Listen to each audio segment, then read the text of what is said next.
Sa gitna naman ng patuloy na agawan sa kustodiya kay Alice Go ng Senado at Korte, sinabi mismo ni Justice Secretary Boying Remulla na dapat sa Bureau of Immigration talaga mapunta ang dating alkalde. Bukod kasi sa arrest order ng Senado at sa inihaing arrest warrant sa 2 counts ng kasong graft ng Korte sa Capas Tarlac, posible rin daw maharap sa deportation case ang dating alkalde. Ayon sa DOJ, may tuturing na illegal alien si Go, bunsod ng kanyang Peking Philippine passport. Hindi gaya ng kasong graft kung saan pwede pang magpiyansa si Go sa paglabag niya sa immigration law, wala raw nakatakdang piyansa. Kung maharap man sa deportation case si Alice Go, kailangan niya munang harapin ang kaso niya rito at tapusin ang sentensya ng isasampang kaso sa kanya bago siya ipa-deport. Sa ngayon, hawak ng PNP si Go alinsunod sa commitment order na inisyu ng Capas Regional Trial Court.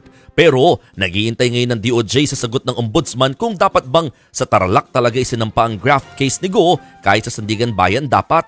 Sa ngayon, patong-patong na reklamo pa ang kinakaharap ni Go sa DOJ. Kabilang dyan ng qualified trafficking, money laundering at tax evasion na pare-parehong wala pang inilalabas na resolusyon. Tiniyak naman ni Remulla na hindi nila hahayaang makadiskarte ang kampo ni Go para pabagalin ang umusad ng mga pabagalin ang usad ng mga kaso.